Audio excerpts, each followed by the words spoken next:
Liana said she was heading to a corporate dinner at the Grandstone Lake Hotel, some formal mixer with one of their biggest clients. Supposedly, it was a whole department thing. Her voice was casual but clipped, the way it gets when she's already halfway out the door in her mind. Everyone has to be there, she said, slipping her earrings in while checking her reflection. It's a client retention thing. She looked like she meant business.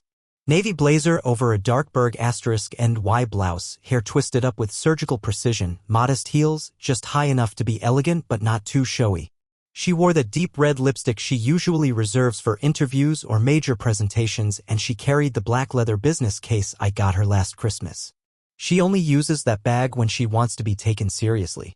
Still, something felt off. It wasn't just how polished she looked, it was the way she barely looked at me as she left. No kiss. No, wish me luck. Just, don't wait up. Might run late. Then the door shut behind her with a practiced efficiency. I didn't question it at the time. Or maybe I did, somewhere in the back of my mind, but I told myself not to overthink it. She's driven. Her company's been on edge about layoffs.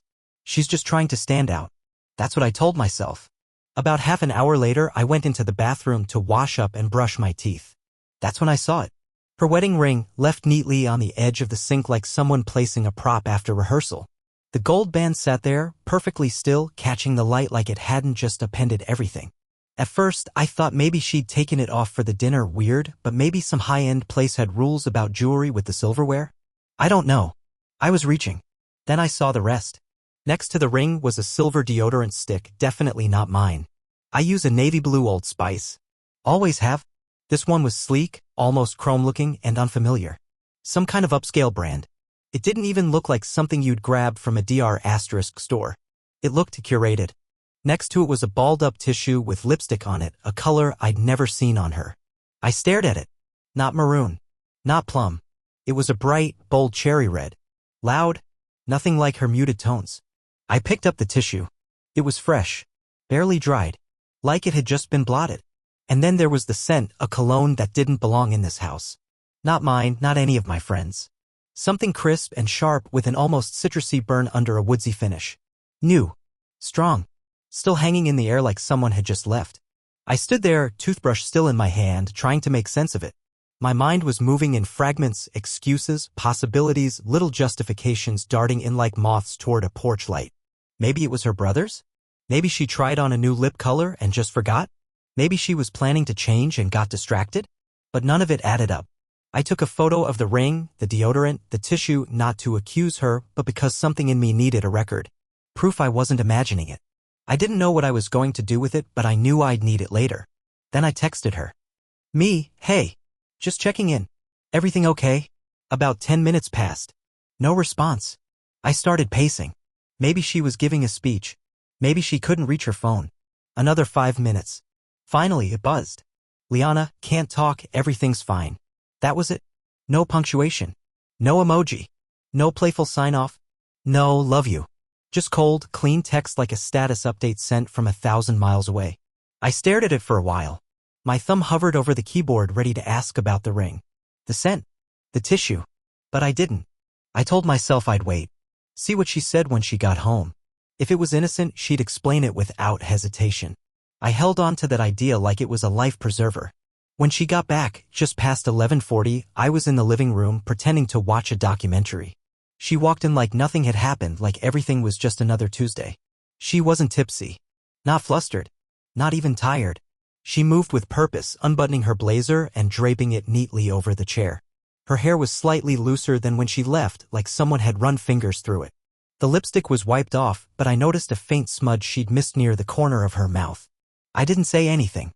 I'm going to shower, she said casually, already halfway down the hall. Dinner ran late. The client had a million questions. No apology for the late hour. No mention of the text I'd sent. I waited until she was in the bathroom before I stepped into the hallway. Steam slipped under the door. I heard the water running. The rhythm of her movements like clockwork. Door close. Water on. Silence. When she came out 20 minutes later, she was wrapped in her robe, hair damp, face clean. She looked at me, unreadable. Why was your ring in the bathroom? I asked. I kept my tone even. Oh, she said, almost like she forgot. I took it off before dinner. I didn't want to lose it. You know how those fancy restaurants are, napkins, handshakes, all that. I nodded slowly. And the deodorant? I asked. She blinked. What deodorant? The silver one. Oh, that. Probably from work, she said with a shrug. One of the guys spilled something on me before I left. I used his backup stick. It's nothing. She said it without missing a beat. Like she'd practiced. And the tissue? She raised an eyebrow. What tissue? The one with the lipstick. She gave a light laugh. Maybe from yesterday. I was trying out a new sample. Didn't like it. That was the moment I knew. She was too calm. Too rehearsed. If she'd truly been caught off guard, she would have stumbled, reached for details, tried to explain. But this? This was a story prepared in advance. Tidy. Polished. Pre-wrapped. I didn't push further. I didn't yell. I just nodded. Okay, I said quietly. And she smiled. A soft, tight-lipped smile. The kind people give when they think they've survived the worst of it. But inside me, something began to fall into a crack, not an explosion, not a scream, just a slow split. A quiet undoing. I didn't sleep much that night. I laid beside her listening to her breath, wondering if the woman lying next to me was still my wife or if she had already left long before I noticed. Because the truth is, infidelity doesn't start with a kiss or a hotel room. It starts with tiny moments. Missed looks. Withholding truths. Strange cologne and lipstick no one will admit to. It starts with a ring left on the sink, a symbol removed before a dinner she didn't want me at. She fell asleep easily. I didn't. I stared at the ceiling for hours, playing her answers back in my mind on a loop, knowing I'd remember that night for the rest of my life. Because that was the first time I looked at my wife and realized she wasn't mine anymore. I woke up before the sun that morning, staring at the ceiling, still in the same position I'd been in most of the night. Liana was asleep beside me, facing the other way, her breathing steady, her back rising and falling under the blanket we used to share like a second skin. I listened to her and wondered how long I'd been lying next to someone who wasn't really there anymore. Something about that ring on the sink had cracked open a door in my mind, and everything I'd shoved into the corners, the doubts, the questions, the little things I told myself not to dwell on, started walking out into the light. I used to call them quirks. She's busy. She's stressed. It's nothing. But now I looked back and saw them for what they were, alarms I muted because I was too afraid of what they'd wake up. Like how, about 6 weeks ago, she started locking herself in the garage every evening. Said she was doing a virtual fitness program with a coworker who got her into it. It's good for stress, she told me. Just me time. But I remember the nights I walked past and heard muffled voices, hers and someone else's. Not the TV. Not an instructor. Someone talking back. Once I knocked and she didn't answer. Another time, I heard music that didn't match any of the workouts she claimed she was doing. When I asked, she brushed it off like it was nothing. Just a playlist. You wouldn't know it. I believed her. Because I wanted to. Then there was the lingerie. She started ordering pieces from these high-end boutique brands she'd never cared about before. They came in fancy boxes wrapped like gifts. I only ever saw the packaging in the trash. Not once did I see her wear any of it for me. I asked her one night about a particular tag I'd found in the laundry, lacy, black, not like her usual. She gave a vague laugh. It didn't fit right. I returned it. But I never saw the return receipt. Never saw a refund hit the card. The tag was still in the trash. It didn't feel returned. It felt used. One afternoon, her phone lit up on the kitchen counter while she was in the shower. The message preview showed, "Morgan, can't wait to see you." I didn't recognize the name. Just a first name, no last. When I tried to open the contact a minute later, it was gone. Disappeared completely. When I brought it up that evening, she smiled with practiced calm. Morgan? Oh, that's just a vendor from work. One of our clients. He's harmless. I cleared the thread because he spams too much. Spams. That word felt deliberately chosen, detached, dismissive, neutral. But what kind of client texts you "can't wait to see you"? Then there were the Sundays.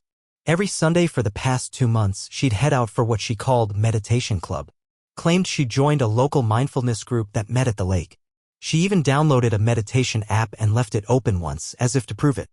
But this was the same woman who used to mock yoga influencers and call guided breathing self-help garbage. I remembered one Sunday she came home smelling like smoke and wood and sweat, not incense or lavender or whatever mindfulness people usually used. She looked flushed.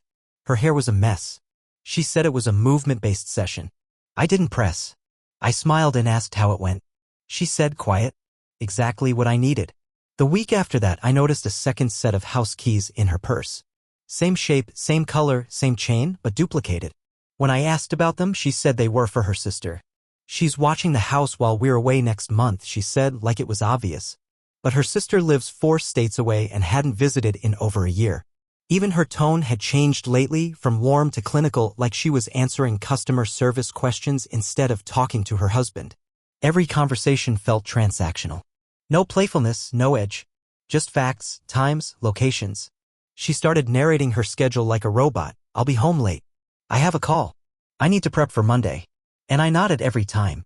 Because it was easier than asking what I already didn't want to know. It's wild, looking back now, how much I let slip by. There was the trip she took for a regional seminar last month. Said it was a 2-day offsite. When I offered to drive her to the airport, she said a coworker was picking her up. Save you the gas, she said. But when I asked who, she hesitated. Just someone from marketing. And then the photo. I didn't think much of it at the time, but one of her coworkers posted a picture from a bar that weekend. It was dark and grainy, a group photo. She was in the corner, clearly surprised by the camera, looking towards someone just outside the frame, smiling in a way I hadn't seen in a while. It wasn't a smile she gave me anymore. Back then, I told myself, she's allowed to have her own life. She's allowed to smile at people. But now? Now I know what it looks like when someone's halfway out the door, hiding it behind convenience and routine. Even little things changed. She stopped singing in the shower. She stopped asking about my day. She used to pull me close while cooking, humming whatever song was stuck in her head. But lately, dinner was just food. No music. No chatter. No, taste this. Just silence and plates. She used to send me random texts in the middle of the day, pictures of our dog doing something dumb, little miss you notes, the occasional emoji-filled grocery list. That stopped too. Now it was only logistical, can you pick up eggs? Or a trash day tomorrow. Not a single XO in weeks. You don't notice the moment someone starts drifting until the space between you becomes loud. I used to think love faded slowly. But now I wonder if maybe it breaks in silence, in the click of a door closing, in the hum of a locked garage, in the buzz of a message from a name you've never seen. I sat at the dining table that morning with my coffee going cold, just sitting there. Her mug was still half full across from mine. She had stirred it once, I saw the faint ring of sugar at the bottom. But she hadn't taken a sip. Just made it, then left it. Like so many things between us, it had been started but never finished. And yet, despite all of it, I still didn't say anything. Not out loud. Because part of me was clinging to the idea that maybe, just maybe, I was wrong. That maybe there was an explanation for the second set of keys, the lipstick in the trash, the silence, the smile in someone else's photo. Maybe she really was just stressed. Maybe she was drifting and didn't know how to say it. But deep down, I already knew. I knew the moment I saw that ring on the sink, not lost, not dropped, not forgotten, but deliberately left behind. And I knew this wasn't the beginning of the end. It was the middle. It was a Monday. Nothing unusual on the surface, sky half clouded, inbox full of things I didn't care about, meetings that blurred together. I stayed late at the office that day, not because I had to, but because I didn't want to go home. It was a strange realization, sitting at my desk at 6:45 p.m., staring at my monitor and realizing the one place I used to find peace was now the place I dreaded most. I stopped at the grocery store on the way back, just a few things. Bread, coffee filters, paper towels. I didn't need any of it, really. I just wasn't ready to pull into the driveway. I was trying to delay whatever I already knew was coming. When I finally did head home, the sky had started to dim. The street was quiet. I turned the corner onto our block, and that's when I saw it, something that snapped everything into focus like a camera lens turning just right. A black Dodge Charger in our driveway. Sleek, polished, unfamiliar. I drove past it at first, pretending it wasn't our house. Circled the block like maybe the car belonged to someone else. Maybe someone visiting a neighbor. But no. When I came back around, it was still there. Parked neatly, engine off, no one inside. My heart started to pound. Slow but heavy. I pulled up to the curb across the street and turned off the engine. Just sat there for a minute, watching. The curtains were drawn, but a faint light flickered in the second-floor window, our bedroom. I stared at it like I was waiting for the house to blink. Then I saw movement. 2 shadows, intermittent, like people pacing or talking or maybe worse. The light clicked off, but their shapes still shifted in the pale glow of the hallway light bleeding in. I got out of the car and crossed the street slowly. My keys felt heavier in my pocket. Every step felt deliberate. I unlocked the front door quietly, the way you do when you're not sure what you're walking into. The house was silent. Too silent. No TV. No music. Just the low hum of the fridge and the sound of my own breath. I set the groceries down without even looking at them. My hand hovered over the stair rail for a second before I started up. Each step creaked like it was warning them or maybe warning me. Halfway up, I saw it. A men's athletic jacket tossed over the banister. Still warm. Not mine. My chest tightened. I didn't pick it up. I just stared at it like it might vanish if I blinked long enough. When I reached the top, the hallway was dim. The bathroom door cracked open. No sound from inside. The bedroom door was closed. And then a noise. Not from the room but from behind the house. The sound of a window latching shut, followed by rapid footsteps on the grass. Heavy, urgent. I turned to the hallway window just in time to see a dark blur vaulting the backyard fence. A figure. Gone before I could register anything else. I didn't chase. I didn't need to. I walked back to the bedroom and opened the door. Empty. For a moment I just stood there. My eyes scanned the space automatically. The bed half made, the comforter rumpled. 2 pillows indented. 1 on each side. Her nightstand had a glass of water on it, hers, but next to it was another. Different cup. Different placement. Sweating faintly in the warm air. That one wasn't mine. I stepped into the room and looked around.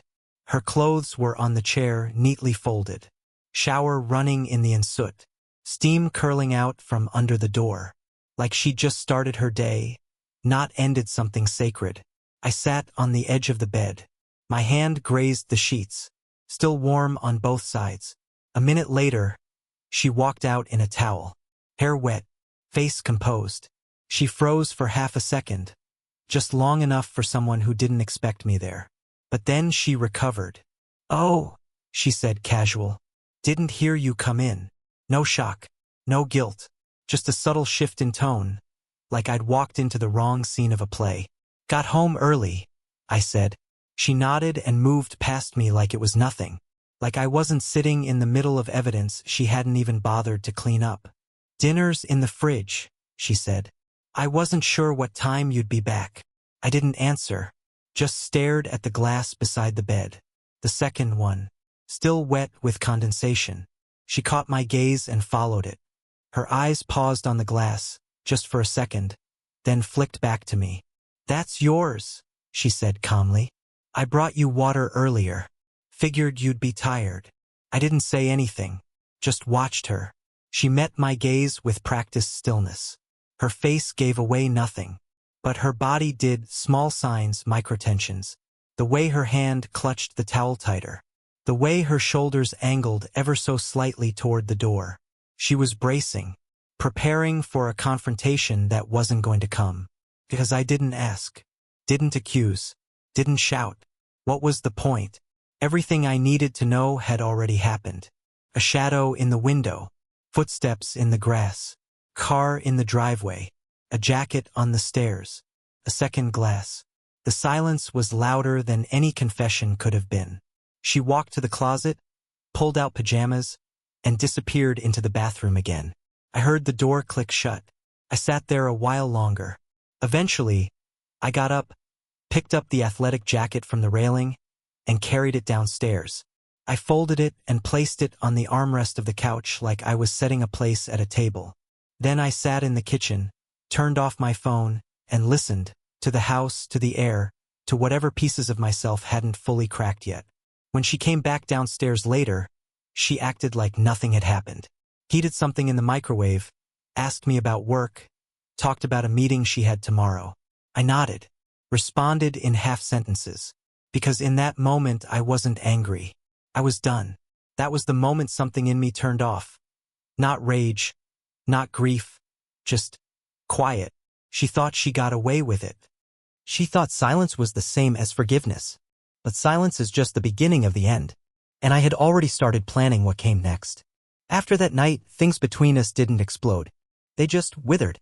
We kept moving in the same space, eating from the same plates, sleeping in the same house, but everything had shifted, not with words, but with absence. It was the kind of silence you don't hear as much as you feel, like a change in pressure when a storm is approaching. Heavy, unspoken, thick with unfinished sentences. Liana never asked what I saw. I never asked her what she did. It was like we'd entered an unspoken agreement to pretend nothing had changed, even though everything had. She still left sticky notes on the fridge: "Get milk, remember trash day, good luck with your meeting," but her handwriting seemed different now. Tighter. Almost cautious. She still made dinner, but never looked up from her plate. She laughed at shows we used to watch together, but the laughs didn't reach me anymore. They felt like reruns, hollow versions of something that used to be alive. She touched me less. Talked less. Her eyes always seemed to be on something just behind me, not avoiding exactly. Just somewhere else. And I watched her. Not with suspicion, not with hope, but like a scientist observing a wild animal in its unnatural habitat. Every move she made felt staged. Calculated. Like she was playing the role of wife in a play neither of us wanted tickets to anymore. It didn't take long before I started preparing my exit. Not in a dramatic, throw clothes in a suitcase kind of way. It was quieter than that. Methodical. Each step taken with the calm certainty of someone who's already made up his mind. I started packing things, not everything, just pieces of myself. The stuff that mattered. Childhood photos. My passport. A couple of old books she never cared about. The sweater my mom knitted me the year before she passed. Important documents, backups, passwords. I moved them slowly, box by box, each night after she went to sleep. I told her I was reorganizing the garage. She didn't ask what I was doing out there. I opened a private bank account in a different zip code. Started transferring small amounts from our joint savings. Not enough to raise questions, but enough to give me breathing room when I finally walked out that door. I printed the statements and locked them in a drawer she never touched. I found a furnished one-bedroom apartment across the city, small, quiet, above a bakery that smelled like warm cinnamon every morning. The landlord was an older woman named Rita who didn't ask questions and accepted cash for the deposit. I signed the lease under my middle name and arranged the move for a Thursday when I knew Liana had her yoga thing. I called a lawyer. Asked for a consultation under general marital questions. 15 minutes into the meeting, I knew I wouldn't need general advice. I needed strategy. The kind that gets you out clean when someone's been living two lives and dragging you through both. And the ring, the one she left on the sink? I didn't hide it or throw it away. I put it in a glass cup, right in the center of the dining table. No explanation. No note. Just the ring, sitting alone in the place where she used to light candles during dinner. A reminder. Not to her, to me. She never mentioned it. She'd pass it every day like it wasn't there, like ignoring it would erase it. But I noticed how her eyes flickered to it sometimes for a fraction of a second before darting away. Like it was too bright to stare at directly. There were moments when I wondered if she knew what I was doing, if she noticed how things were disappearing from my side of the closet, how the nightstand drawer that used to hold my wallet was now empty, how I stopped setting my alarm or checking our shared calendar. But she never asked. Not once. Sometimes we'd sit in silence for hours. She'd scroll through her phone and I'd pretend to read, but I wasn't really reading. I was studying her. Not with love, not with hate, just observation. Like trying to memorize the last few pages of a book before putting it away forever. One night, I caught her sitting alone at the kitchen table, staring at nothing. Her eyes were glassy, not with tears, but with something deeper, a kind of internal fog. She didn't see me. I just stood there, watching her. Wondering who she was thinking about. Wondering if it was me or if I'd already been replaced even in her memory. She must have felt my presence eventually because she blinked hard and said, "You want tea?" Like nothing was wrong. Like we hadn't silently unraveled the fabric of our lives and watched it fall in slow motion. I said no. Went to bed. There was no fight. No dramatic climax. Just the slow, aching erosion. I think that's what people don't talk about enough, how betrayal doesn't always come with screaming or shattered plates. Sometimes it comes with routine. With eggs cooked just right and a smile that doesn't reach the eyes. Sometimes it shows up in the form of folded laundry and mismatched lies. And the worst part? You get used to it. You adjust to the hollowness. The same way you adjust to a dull ache in your knee, it hurts, but you stop limping because you've accepted that it's permanent. But I didn't want permanence. Not this kind. So I kept packing. Kept transferring money. Kept my mouth shut. On Tuesday, I took our wedding photo down from the hallway wall. She didn't notice. Or she did and said nothing. Either way, that silence spoke louder than any fight ever could. I told a few friends, the quiet ones. The ones who don't gossip. Just enough people to know where I'd gone in case something went wrong. I cleared my browser history. Shut down our shared streaming accounts. Forwarded mail to the new place. I even started driving a different route home from work, not because I needed to, but because I didn't want to build new memories on roads that led back to her. Everything was set. I just needed the right moment. And then it came. Friday morning. She was back in her navy blazer, same perfume, same business case. Meeting with coworkers, she said, just like before. The way she always did. Scripted. Polished. But this time I didn't smile. I just watched her. She noticed. Paused at the door. Looked at me with something close to hesitation. Like she wanted to ask a question but couldn't decide which one. Finally, she said, "You okay?" I nodded. She waited. Then, quietly, "You're not planning something, are you?" It was the first honest thing she'd said in weeks. But before I could answer, she shook her head like she regretted saying it, smiled, that same forced smile, and walked out the door. As soon as it closed, I locked it from the inside and slid a note under the doormat. "You opened the door yourself." Then I walked away without saying goodbye. The first full day away felt sterile. Not peaceful. Not sad. Just blank. Like someone had turned the color down on the world. My new place was small, just a bed, a couch, a kitchenette, and windows that faced a quiet street I didn't recognize. No framed memories. No dog hair clinging to furniture. No scent of her perfume in the hallway. Just empty walls and the low hum of a ceiling fan. And I liked it that way. The silence wasn't sharp like it had been at home, it was soft. Undemanding. I could hear the floor creak under my own steps. I could take a shower without wondering what story was being spun outside the bathroom door. I could sleep knowing no shadows would flicker in my hallway.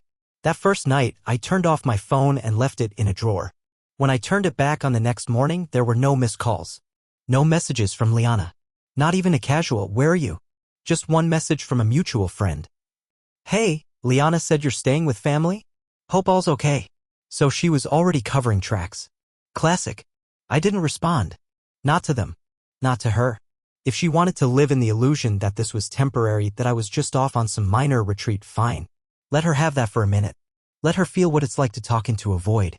By the third day, I knew she'd figured it out. I'd left subtle clues behind, not out of spite, but as signals. A trail of absence.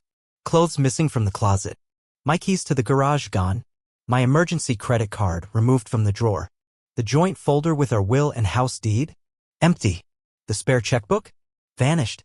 And, of course, the ring in the glass on the table. Still sitting there in plain sight.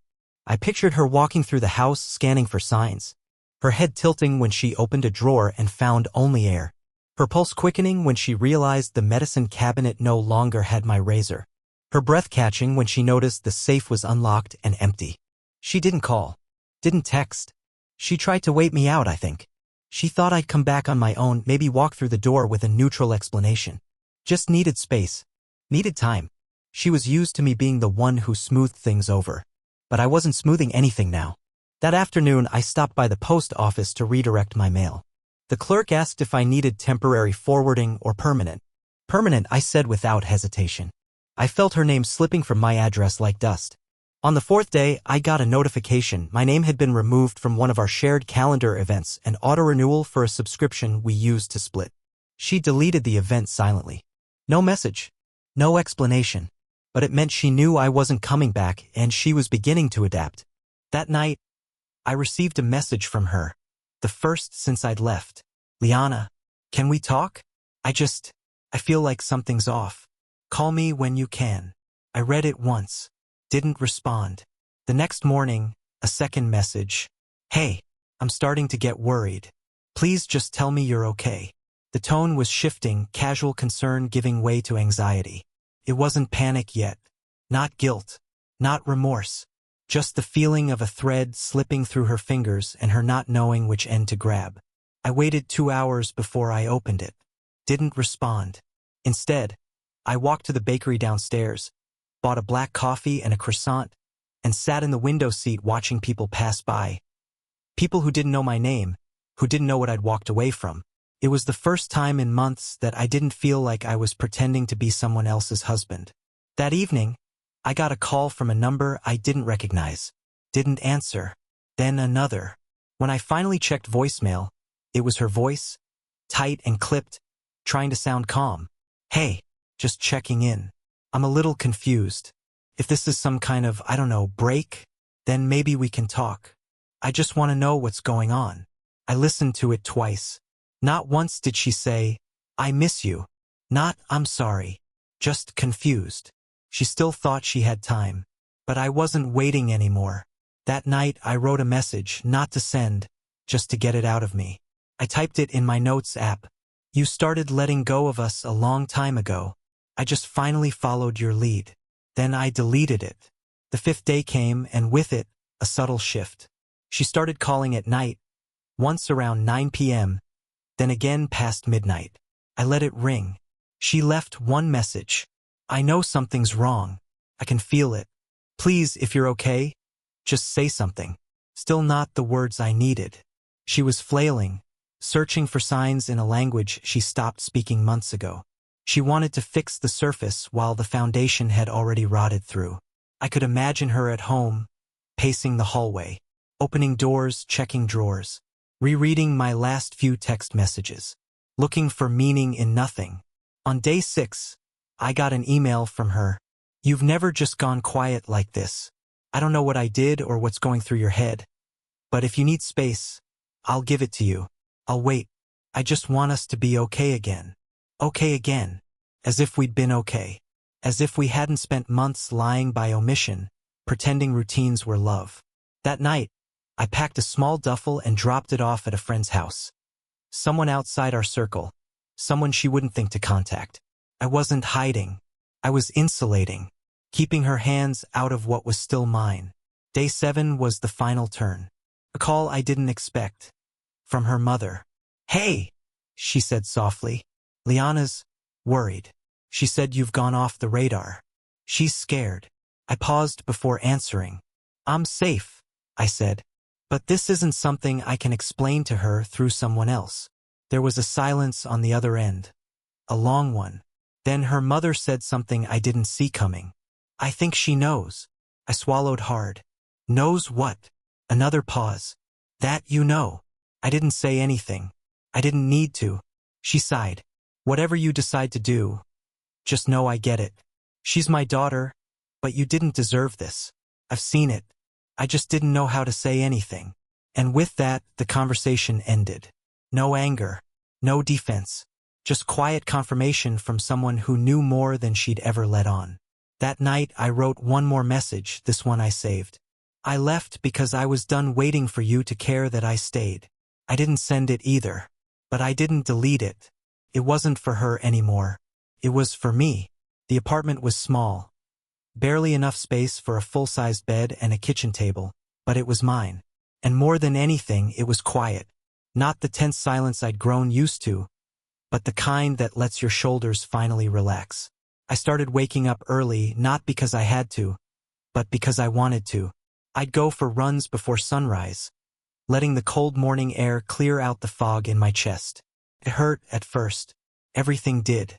But every day I ran a little farther, breathed a little deeper. I bought new clothes, simple things but chosen by me, for me. For the first time in a long time, I looked in the mirror and didn't feel like I was dressed to match someone else's expectations. I found the old notebook Liana gave me years ago, the one from our anniversary, where she told me to write everything down so we can read it together later. I opened it one night and started writing, not for us, but for me. I wrote, I won't stay quiet to keep something alive that's already dead. I deleted her number, replaced her in my emergency contacts. Didn't look back. It didn't feel like revenge. It didn't even feel like justice. Felt like healing. Nearly 2 months passed. She never called. Never texted. Maybe she finally realized I was no longer part of her story. But one afternoon I ran into Laura, her friend, the one she said she'd been with that night at the hotel. Laura hesitated when she saw me, then quietly said, I know she wasn't alone that night. I saw him. At the bar. Holding her by the waist. It wasn't innocent. That was it. Not rage. Not heartbreak. Just clarity. That was the final piece. Later that evening, I opened the notebook again and wrote one last line. Sometimes you don't get a goodbye. Just the truth. I closed the book, turned off the lights, and went to bed. No anxiety. No waiting. Just quiet. And finally, no more lies.